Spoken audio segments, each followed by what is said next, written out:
Now we shall begin.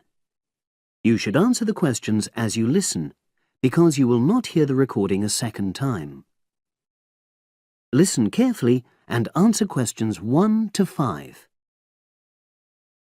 Oh, excuse me. I wonder if you'd have the time to take part in some market research.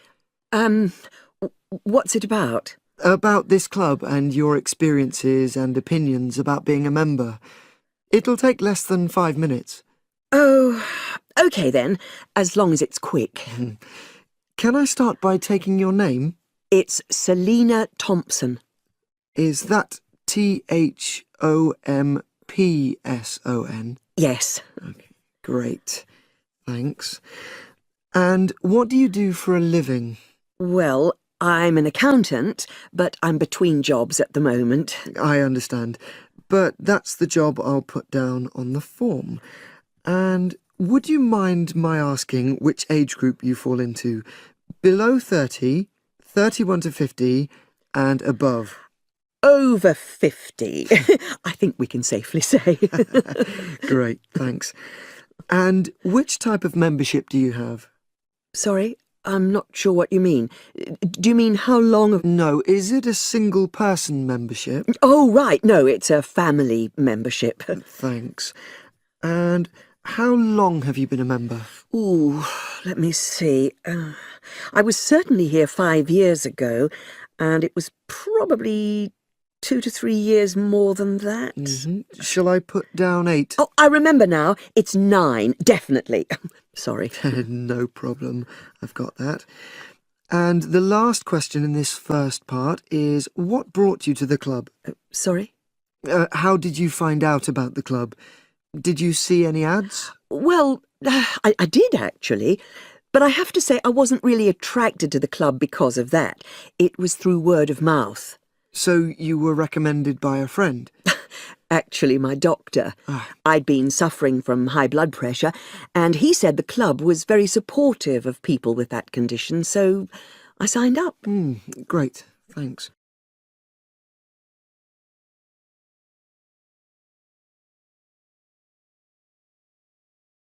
Now listen and answer questions 6 to 10.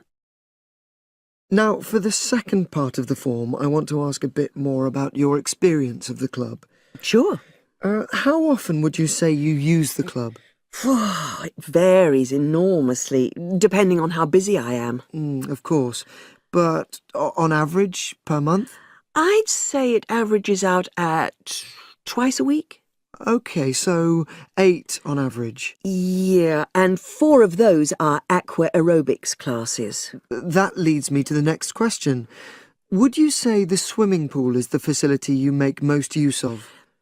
Fair to say that, yep. Right, thanks. And are there any facilities you don't use? One area I realise I've never used is the tennis courts. And there's one simple reason for that. You don't play tennis? Actually, I'm not bad at it. Oh. It's that I'm not happy having to pay extra for that privilege. Oh, right. I've made a note of that. Thanks. Now, in the last section, are there any suggestions or recommendations you have for improvements to the club? Only about health and fitness? Anything at all? Well, I'd like to see more social events. Oh. It isn't just a question of getting together for games or classes, but other things, you know. Yes, sure. And another thing that I was thinking, when I had my yoga class in the gym last night, we were all sweltering in the heat, was that I think they should put in, air conditioning. That's exactly what I mean. The rooms are really light and well designed, but they do need proper installations. Sure. Well, I've made a note of that. Good. So, is there anything else you'd like to suggest? About quality of service, for example? Oh, everyone's very nice here. They couldn't be more friendly and helpful. Oh, but I tell you what, it's a shame the restaurant isn't open in the evening on Saturday, and Sunday as well, for that matter. Oh. So the club should... open it later on those days. OK. Well, thank you very much. That's all the questions I have.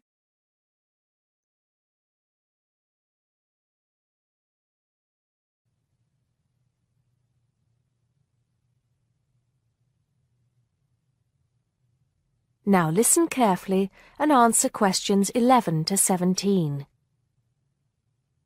Good morning, everybody, and welcome to Upton University. I hope you are settling in and beginning to find your way around. I know how confusing it can be when you start life at university, and that's why we have Freshers Week to help you find your feet. Before I go any further, I should perhaps introduce myself. My name is Sally Jackson, and I am the Secretary of the Students' Union, which has organized this week of events for you. You will usually find me in the office on the first floor of this building when I'm not attending lectures. Anyway, down to business. Of course, there are a few things that you are obliged to get done during your first week here. But once you've opened a bank account, if you haven't got one already, seen your director of studies to discuss which courses you are going to take, and signed up with a doctor, there will be plenty of time left to enjoy the events we have arranged for the week. And have we got a lot lined up for you? Throughout the week from Monday to Friday, every morning starting at 10 a.m., there will be orientation and welfare events.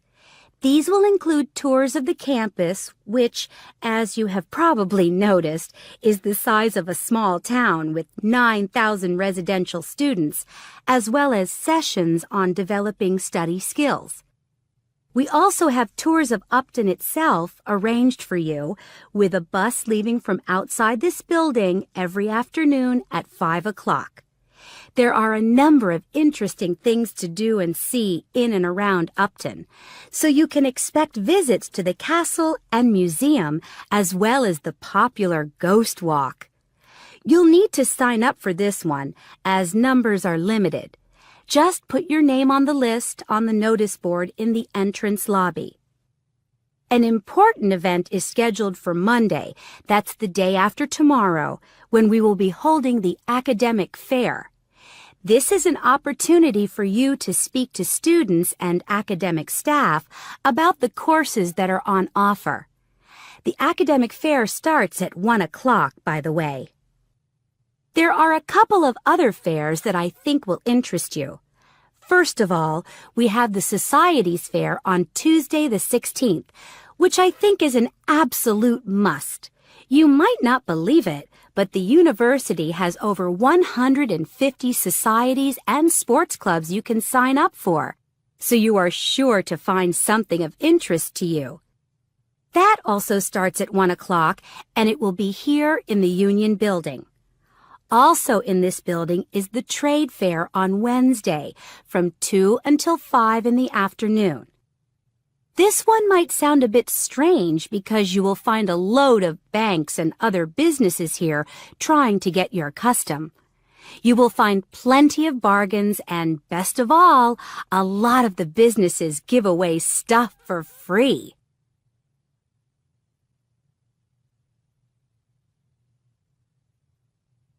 Now listen and answer questions 18 to 20. We've also got a great entertainment program lined up for you, starting tonight with our welcoming party. We have a top band lined up for your entertainment, but I'm not allowed to say who they are. All I can say is that I am sure you will not be disappointed. So come along to Blackmore Hall at 9 o'clock this evening to get your university experience off to a flying start. Just one point. I'm afraid this event is limited to freshers only. Because of space restrictions, you can't bring a friend tonight. Sorry about that. There's more fun and games on Monday in the Cotswold Theater here on campus. We have booked two of the cleverest comedians in the country, Paul Frazier and Jenny Brown, for a 3-hour show. Paul has assured us that he and Jenny have packed the show with new material, and as they always get rave reviews for their shows, I think we can look forward to an evening of great entertainment. That's in the Cotswold Theater on Monday evening at 7:30. Moving along a bit, on Thursday there is an important date for your diaries. This is the official Freshers opening ceremony when the dean welcomes you to Upton University. So remember, Thursday the 18th from 2:30 to 3:30 in Blackmore Hall. You certainly should go to this one, and by the way, light refreshments will be available. At the end of the week, on Saturday, you have the chance to dress up in your smartest evening wear for the official Freshers' Ball. Actually, although it's called a ball, it is quite a relaxed affair, so we are more than happy if you turn up wearing jeans and a t-shirt. The important thing is to relax and enjoy yourselves. Time and place are the same as for this evening's party. Blackmore Hall from 9 in the evening to 3 o'clock in the morning. Right. I think I've covered the most important and exciting events we have lined up for you, but there will be plenty of other things going on throughout the week, so remember to check the notice board in the entrance lobby regularly. Enjoy the rest of the day, and I look forward to meeting as many of you as possible this evening at the welcoming party.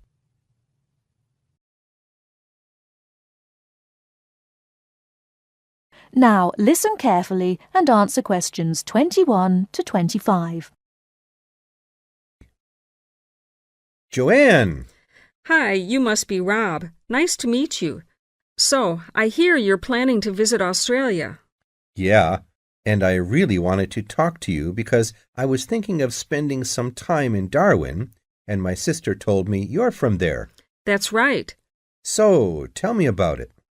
Well, where shall I start? Well, Darwin's in what they call the top end, because it's right up at the northern end of Australia, and it's quite different from the rest of Australia in terms of cultural influences. In fact, it's nearer to Jakarta in Indonesia than it is to Sydney, so you get a very strong Asian influence there. That means we get lots of tourists. People from other parts of Australia are attracted by this sort of international cosmopolitan image. And as well as that, we've got the same laid-back atmosphere you get all over Australia. Probably more so, if anything, because of the climate. But what a lot of the tourists don't realize until they get there is that the city's also got a very young population. The average age is just 29, and this makes the whole place very buzzy. Some people think that there might not be that much going on as far as art, music, dancing, and so on are concerned, because it's so remote. I mean, we don't really get things like theater and opera in the same way as cities down in the south, like Sydney, for example, because of the transport expenses. But in fact, what happens is that we just do it ourselves. Lots of people play music, classical as well as pop, and there are things like artist groups and writers groups and dance classes. Everyone does something. We don't just sit and watch other people. You said it's very international. Yeah, they say there are over 70 different nationalities in Darwin. For instance, there's been a Chinese population there for over 100 years. We've even got a Chinese temple. It was built way back in 1887, but when a very bad storm, a cyclone in fact, hit Darwin in the 1970s, it was almost completely destroyed. The only parts of the temple that survived were part of the altars and the stone lions, but after the storm, they reconstructed it using modern materials. It's still used as a religious center today, but it's open to tourists too, and it's definitely worth going to see it. Oh, and as far as getting around goes, you'll see the places that advertise bicycles for hire, but I wouldn't recommend it. A lot of the year, it's just so hot and humid. Some tourists think it'll be fine because there's not much in the way of hills and the traffic's quite light compared with some places, but believe me, you're better off with public transport. It's fine and not expensive. Or you can hire a car, but it's not really worth it. What's the swimming like? Well, there are some good beaches, but the trouble is that there's this nasty creature called the box jellyfish, and if it stings you, you're in bad trouble. So you have to be very careful most of the year, especially in the winter months. You can wear a lycra suit to cover your arms and legs, but I wouldn't like to risk it even so, personally. And there are the saltwater crocodiles, too. I mean, I don't want to put you off. There are protected swimming areas netted off where you'll be safe from jellyfish and crocs, or there are the public swimming pools. They're fine, of course.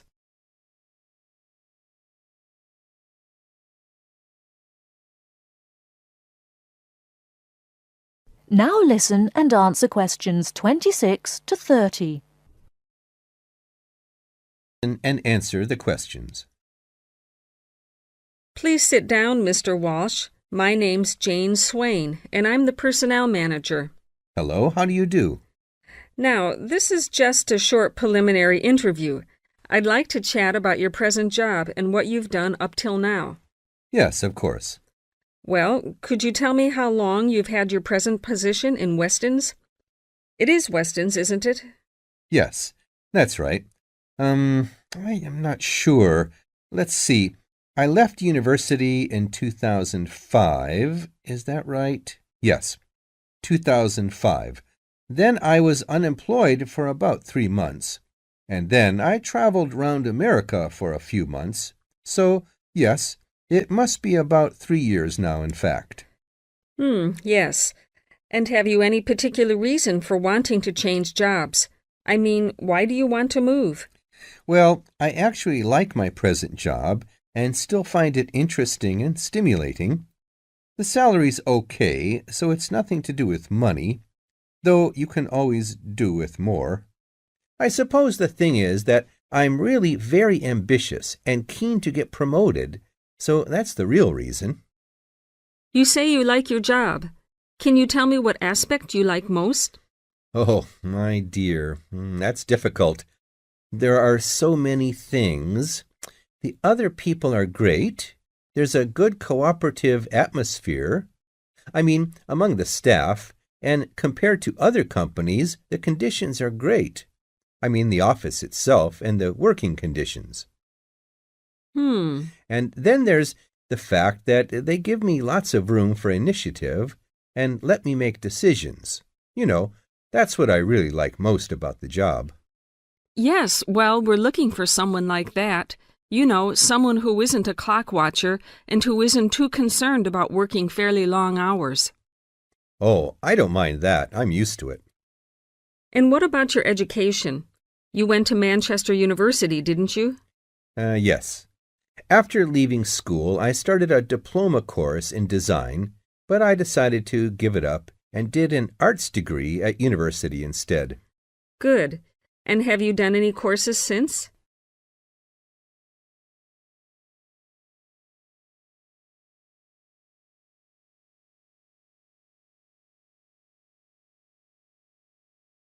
Now listen to the lecture and answer questions 31 to 40 by choosing the best answers from the choices.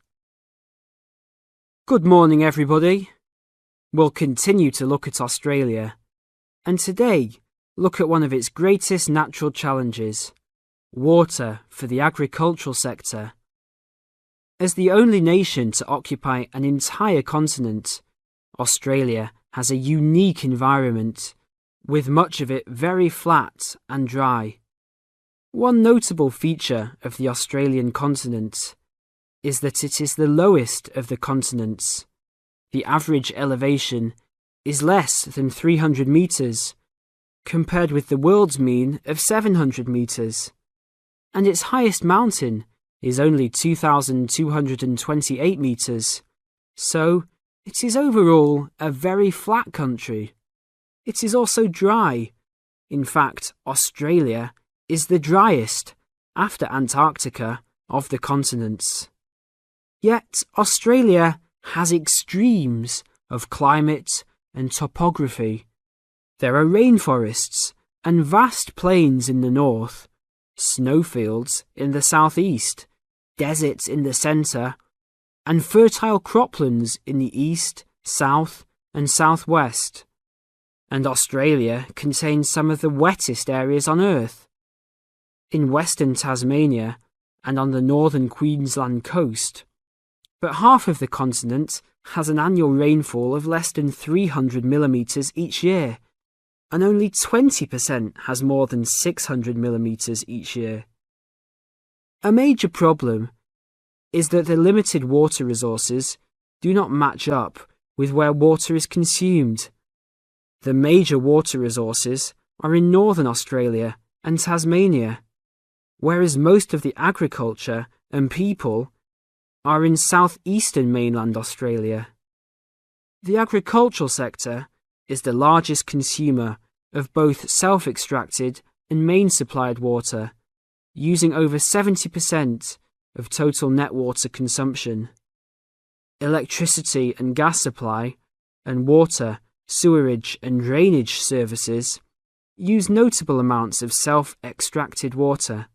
However, net consumption in the household sector is the lowest, just 8% of total net water used. Australia's water use increased by 25% over the decade between the mid-1980s and mid-1990s. Much of this increase was due to irrigated agriculture, which, as noted earlier, accounts for over 70% of national water demand. Since the mid-1990s, the growth and profitability of irrigated agriculture has outstripped the dryland agriculture sector. Irrigated commodities contributed almost a third of total farm exports in the mid-1990s. The results of a special government report in 2000 showed that if today's water use arrangements continue, the water needs of the rural industries will outstrip water availability by about 2020. Irrigated agriculture, Australia's major water-using sector, would be seriously affected by the shortfall. And although groundwater underlies large areas of Australia, it accounts for only 4% of water use. So, clearly, apart from water for households, which mainly comes from dams or rivers, it is the rural sector where efforts towards water conservation are particularly directed. In this sector, the largest consumers of water are the meat and wool industries. One of the major problems in considering sustainable agriculture is the large amounts of irrigated water used to produce these products. Some of the crops, such as wheat, maize, and soybeans, also use a lot of water. Furthermore, many crops are grown in dry areas, where up to half the available water evaporates from the soil surface or seeps down too low into the ground for the plant roots to reach it. Well, that's all we have time for this morning. You will be able to do further study on this topic in the library, and I have a handout here with references for those who want to come out to the front to collect it. Next week, we'll look at outback farming and